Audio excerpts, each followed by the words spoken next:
इथे मी एक मध्यम आकाराचा बटाटा घेतला आहे। शक्य असेल तेवढा मोठा बटाटा घ्यायचा म्हणजे भजे छान मोठे मोठे तयार होतात। आता हा बटाटा मी धुवून घेतला आणि त्यानंतर त्याचं साल काढून घेतलं आहे। आता बटाटा आपल्याला अगदी बारीक अशा पातळ स्लाइसमध्ये चिरून घ्यायचा आहे किंवा मग किसून घ्यायचा। तर इथे मी आपली जी वेपर्स बनवण्याची किसणी असते त्याच्यानेच हा बटाटा किसून घेते म्हणजे छान पातळ असे स्लाइस त्याचे तयार होतील। हे पहा, इथे बटाटा किसून झालाय। तुम्ही हवं तर सुरीने अगदी पातळ असा चिरूनही घेऊ शकतात। त्यावरती थोडंसं मीठ टाकलं आणि त्यानंतर बटाटे बुडतील इतपत पाणी टाकायचं आणि आता आपल्याला हे 5 मिनिटं असंच ठेवून द्यायचं आहे। तोपर्यंत आपण भजींसाठीचं पीठ भिजवून घेऊ। तर त्यासाठी इथे एका बाउलमध्ये 5 ते 6 चमचे मी बेसन पीठ घेतलं आहे। आपल्याला किती भजी बनवायचे त्या अंदाजाने इथे पिठाचा वापर करायचा आहे। तर मी एक मध्यम आकाराचा बटाटा घेतला होता ज्याने साधारण 15 ते 20 भजे तयार झाले। तर त्यासाठी मी इथे 5 मोठे चमचे बेसन पीठ आणि 1 चमचा त्यामध्ये तांदळाचं पीठ टाकून घेतलं। त्यानंतर त्यात अर्धा छोटा चमचा ओवा टाकल्या, अगदी थोडासा हिंग, पाव चमचा हळद, 1 ते 1.5 चमचा किंवा आपल्या आवडीप्रमाणे लाल तिखट आणि चवीपुरता मीठ टाकलं। आता थोडं थोडं पाणी टाकायचं आणि हे चांगलं भिजून घ्यायचं, छान फेटून घ्यायचं। तर हे पहा, तुम्ही विस्करच्या साहाय्याने म्हणा किंवा मग डायरेक्ट हाताने असं छान फेटून घेऊ शकतात। अजिबात याच्यात गुठळ्या राहिल्या नको आणि शक्य असेल तेवढं जास्त वेळ फेटून घ्यायचं म्हणजे पीठ छान हलकं फुलकं तयार होतं। आता पीठ आपले इथे तयार झालं आहे आणि 5 मिनिटात हे बटाटेसुद्धा पहा मिठाच्या पाण्यात ठेवल्यामुळे थोडेसे असे कडक झालेत, ज्यामुळे आपल्याला भजीसुद्धा छान कुरकुरीत असे बनवता येतील। आता आपण भजींच्या पिठामध्ये सोडा टाकणार नाही आहे, तर त्याऐवजी आपण इथे घालणार आहोत 1 चमचा गरम तेल। भजी तळण्यासाठी आपण जे तेल गरम करायला ठेवलेलं असतं त्यातलंच अगदी कडकडीत असं तेल या पिठामध्ये टाकायचं। 1 छोटा चमचा तेल मी इथे टाकून घेतलं। त्यानंतर हे सगळं चांगलं एकजीव करून घेतलं। आता भजी तळायला घेऊ। आता भजी बनवण्यासाठी आपण जे बटाट्याचे काप बनवून घेतले होते त्यातले 4-5 काप ह्या पिठामध्ये टाकले। एका वेळी आपल्याला जेवढे भजे तळायचे तेवढे काप ह्या पिठात टाकायचे। एक काप आपल्याला पिठात चांगला व्यवस्थित घोळून घ्यायचा आहे। 2-3 वेळा आलटून पालटून तो पिठामध्ये घोळून घेतला आणि त्यानंतर अगदी कडकडीत तेलामध्ये सोडायचा। भजी जेव्हा आपण तेलात सोडतो गॅसची फ्लेम हाय ठेवायची आणि त्यानंतर भजी तेलात सोडून झाले की मग गॅसची फ्लेम आपल्याला मिडियम करायची आणि मिडियम फ्लेमवरती आपल्याला हे सगळे जे भजे आहेत ते छान कुरकुरीत असे तळून घ्यायचे। तर साधारण 10-20 सेकंदानंतर हे बटाट्याचे भजे आपोआपच छान टम्म फुगून तेलावरती तरंगायला लागतात। त्यानंतर हेच आलटून पालटून आपल्याला छान कुरकुरीत होतील इथपर्यंत तळून घ्यायचे। थोडेसे लालसर रंगावर येतील इथपर्यंत मी हे भजे इथे तळून घेतले। तर अशा पद्धतीने मी हे बटाट्याचे भजे इथे तळून घेतलेत। तुम्हाला हवं तर लाल तिखटाऐवजी तुम्ही इथे हिरव्या मिरचीची पेस्टसुद्धा वापरू शकतात आणि अशा पद्धतीने आपले हे बटाटा भजे इथे तयार झालेत। पनीर पकोडे म्हणजेच पनीरची भजी बनवण्यासाठी इथे मी थोडं पनीर घेतलं आहे। आता सध्या मी थोडी कमी भजी बनवणार आहे, त्यामुळे मी इथे साधारण 50 ग्रॅम एवढं पनीर घेतलं आहे। आता हे पनीर आपल्याला चौकोनी तुकड्यात कट करून घ्यायचं आहे।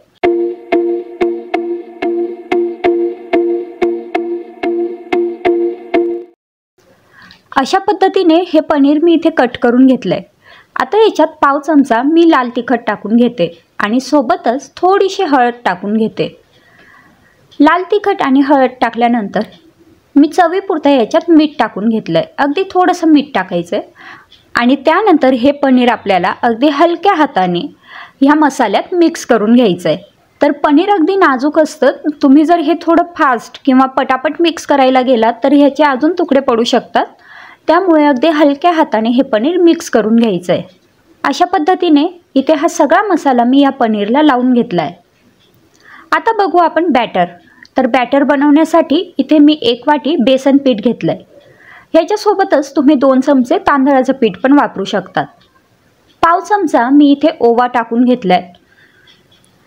पाव चमचा मी इथे हळद टाकून घेतली आहे आणि साधारण अर्धा चमचा एवढं मी इथे लाल तिखट टाकून घेतलं आहे। तिखट तुम्ही तुमच्या आवडीनुसार कमी जास्त करू शकतात। थोडंसं जिरं आणि मीठ टाकून घेतलं आहे। आता अगदी किंचित असा हिंग मी इथे टाकून घेतला आहे आणि अगदी चिमटीभर तुम्हाला दिसतंय तेवढं चिमूटभर फक्त याच्यात मी खाता सोडा म्हणजेच खाण्याचा जो सोडा असतो तो टाकून घेतला आहे। आता याच्यात आपल्याला थोडंसं पाणी टाकायचं आहे आणि याचं स्मूथ असं बॅटर बनवून घ्यायचं आहे। तुम्हाला आवडत असेल तर याच्यात तुम्ही चाट मसाला पण टाकू शकतात। मी इथे बॅटर बनवून घेते। तोपर्यंत जर तुम्हाला आजचा व्हिडिओ आवडत असेल तर लाईक जरूर करा आणि जर तुम्ही अजूनही चॅनलला सबस्क्राईब केलं नसेल तर प्लीज सबस्क्राईब करून घ्या। सोबतच बेल आयकॉनसुद्धा प्रेस करा म्हणजे माझे जे नवीन व्हिडिओ असतील त्याचं नोटिफिकेशन सगळ्यात आधी तुम्हाला मिळेल। तुम्ही इथे बघू शकताय ह्याप्रमाणे मी इथे बॅटर तयार करून घेते। अगदी स्मूथ असं बॅटर तयार करायचं आणि ज्यात उठळा राहणे असं हे बॅटर आपल्याला फेटून घ्यायचं आहे। आता बॅटर तयार झालं आहे। त्यानंतर पनीरचा एक तुकडा घेतला आहे आणि मी ह्या बॅटरमध्ये ह्या पद्धतीने बुडवून घेतला आहे। आता ही भजी करताना आपल्याला चमच्याचा वापर करायचा आहे किंवा मग तुम्हाला जर सवय असेल तर तुम्ही हाताने पण ही भजी टाकू शकतात। आता अशा पद्धतीने मी चमच्याने ही भजी तेलात सोडून घेतली आहे। सुरुवातीला गॅसची फ्लेम हाय ठेवायची आहे। तेल पूर्ण गरम झाल्यावरच भजी आपल्याला तेलात सोडायची आणि त्यानंतर गॅसची फ्लेम मध्यम करायची आणि मध्यम गॅसवरती ह्या भज्या छान तळून घ्यायच्या आहेत। आणि ह्याच पद्धतीने मी बाकी उरलेले पण पनीरच्या भज्या इथे तळून घेणार आहे। तर मग आपले पनीर पकोडे म्हणजेच पनीर भजी इथे तयार झाली आहे। तर मग पावसाळ्यात तुम्ही ही पनीर भजी बनवत असाल तर मला कमेंटद्वारे जरूर कळवा आणि जर तुम्ही याआधी ही भजी बनवली नसेल तर अशा पद्धतीने ही भजी बनवून बघा, खूप छान लागते। इथे मी 5 मध्यम आकाराचे कांदे घेतलेत आणि अगदी पातळ असे याचे आपल्याला स्लाइस चिरून घ्यायचे आहेत। कांदे जर खूप मोठे असतील तर तुम्ही हे उभे सुद्धा चिरू शकतात। इथे मी मध्यम आकाराचे कांदे घेते म्हणून असे आडवे चिरून घेते। तर हे पहा, इथे मी हे सगळे कांदे आता चिरून घेतलेले आहेत। आता हे कांदे आपल्याला थोडेशा हाताने असे मोकळे करून घ्यायचे। आता इथे आपल्याला मीठ टाकून घ्यायचं आहे। जेवढं आपल्याला भजींसाठी मीठ लागणार आहे तेवढं सगळं मीठ मी इथे कांद्यांमध्ये टाकून घेतलं आहे आणि हे मीठ आता ह्या कांद्यांना चांगलं चोळून घ्यायचं आहे। हे मीठ जसं आपण ह्या कांद्यांना चोळत जातो तर तसं कांदा मॉइश्चर रिलीज करायला लागतो, पाणी या कांद्याला सुटायला लागतं। तर तेवढ्याच पाण्यात आपल्याला हे जे भजींचं पीठ आहे हे भिजवून घ्यायचं आहे। आपल्याला इथे एक्स्ट्रा पाणी वापरण्याची अजिबात गरज पडत नाही। तर आता 2-3 मिनटं फक्त मी हे जे कांदा आहे हा छान चोळून घेतला आहे म्हणजे हे जे मीठ कांद्याला लागलं त्यामुळे कांद्यातून छान पाणी आता बाहेर आलेलं आहे। कांद्यामध्ये इथे मी अर्धा चमचा ओवा टाकून घेतला आहे आणि त्यासोबतच अर्धा ते पाऊण चमचा मी बॅडगे लाल तिखट टाकून घेतलं आहे। बॅडगे लाल तिखटऐवजी तुम्ही घरचंही तिखट वापरू शकतात, पण बॅडगे तिखटामुळे भजींना रंग खूप छान येतो। आता हे तिखट आणि ओवासुद्धा आपल्याला या कांद्यांमध्ये छान मिक्स करून घ्यायचे आहेत। तर अशा प्रकारे मी हे सगळे जिन्नस छान एकजीव करून घेते। हे एकजीव करत असतानाच कांदा चांगला चोळत जायचा म्हणजे त्याचे जे सगळे पदर आहेत ते व्यवस्थित वेगवेगळे होत जातात। तर हे पहा, इथे हे सगळं आता मिश्रण तयार झालं आहे। ह्याच्यात आता आपल्याला बेसन पीठ टाकायचं आहे। तर मी इथे एक मोठी वाटी बेसन पीठ घेतलं आहे। जे आपली घरातली वाटी असते त्यातल्या मोठ्या वाटीचा जो आकार असतो तेवढं मी बेसन पीठ घेतलं आहे। आता हे बेसन पीठ आपल्याला थोडं थोडं करत ह्या कांद्यामध्ये टाकून घ्यायचं आहे। एकदम टाकायचं नाही, जशी आवश्यकता वाटेल तसं टाकत जायचं, कारण आपण कांदे किती मोठे किंवा छोटे घेतले त्याच्यावरती बेसन पिठाचं प्रमाण अवलंबून असेल। तर आता मी थोडं थोडं करत हे बेसन पीठ ह्या कांद्यामध्ये टाकत जाते आणि हे पहा अशा प्रकारे एकजीव करत जायचं। कांद्याला जे पाणी सुटलं आहे त्यातच हे बेसन पीठ व्यवस्थित भिजलं जातं, आपल्याला वरून पाणी वापरण्याची गरज पडत नाही। तर आता हे पहा, हे मी बेसन पीठ इथे टाकून घेतलेलं आहे। आता जेवढं बेसन पीठ शिल्लक होतं ते सगळं मी इथे ह्या कांद्यामध्ये टाकून घेतलं आहे। ही एक अशी मध्यम आकाराची किंवा थोडीशी मोठी जी आपली घरातली वाटी असते तिचा मी इथे वापर केलेला आहे आणि 1 वाटी बेसन पीठ इथे 5 जे कांदे होते त्याच्यासाठी मला अगदी व्यवस्थित प्रमाण झालेलं आहे। तुम्ही बघू शकतायत हे जे मिश्रण आहे हे आपल्याला असं ठेवायचं आहे। अगदी आपण नेहमीच्या भजींसाठी बॅटर बनवतो तसं बॅटर आपल्याला बनवायचं नाही आहे, असं थोडंसं कोरडं असं हे मिश्रण ठेवायचं आहे। तर आता आपलं हे जे मिश्रण आहे हे तयार झालं आहे। तर भजी बनवण्यासाठी सगळ्यात आधी तर इथे मी तेल गरम करायला ठेवलं आहे आणि आपण बॅटरमध्ये सोडा टाकलेला नाही आहे त्यामुळे इथे मी 1 चमचा हे गरम तेल टाकून घेते, ज्यामुळे भजी कुरकुरीत होईल। सोडासुद्धा तुम्ही टाकू शकता तुम्हाला आवडत असेल किंवा तुम्ही खात असाल तर। आता भजी बनवण्यासाठी जवळच एका वाटीमध्ये थोडंसं पाणी घेऊन ठेवायचं, पाणी बोटांना लावायचं आणि इथे आपण हे जे कांदा आहे याचं बॅटर घ्यायचं. हे बॅटर बोटांवरती असं पसरून घ्यायचं आणि पसरून आपल्याला ही भजी सोडायची आहे. गोल भजी सोडायची नाही, नाहीतर मग जे कांदा भजीचा जो आकार असतो तो येत नाही आणि टेक्स्चरसुद्धा सुंदर असं दिसत नाही.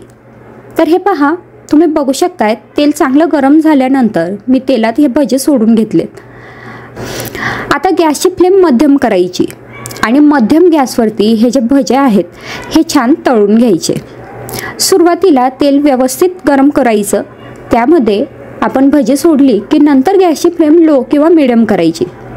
आणि आता मिडियम फ्लेमवरती आपल्याला हे जे भजे आहेत हे साधारण 2 ते 3 मिनटं तळून घ्यायचे आहेत. म्हणजे एक बॅच तळायला साधारण 2 ते 2.5 मिनटं लागतात आणि अगदी छान खरपूस असे हे भजे तळले जातील तोपर्यंत तळून घ्यायचे. हे पहा, तुम्ही बघू शकतायत हे जे भजे आहेत हे छान आता तळून झालेले आहेत. याचा रंगसुद्धा किती सुंदर लालसर असा आला आहे, कारण आपण बॅडगी तिखट याच्यात वापरलं आहे. आता हे भजे मी बाजूला काढून घेते. भजी काढण्यासाठी अशा जाळीचा एक वापर करायचा, ज्यामुळे भजी छान कुरकुरीतच राहते. जर भजी आपण ताटात किंवा एखाद्या पेपरवरती काढली तर ती थोड्या वेळाने मऊ पडायला लागते. जाळीत काढा म्हणजे बऱ्याच वेळपर्यंत भजी कुरकुरीत राहील. तर मग ही होती आपली आजची कांदा भजीची रेसिपी. छान पावसाळा सुरू झाला आहे तर एकदा तरी ही रेसिपी जरूर ट्राय करून पहा.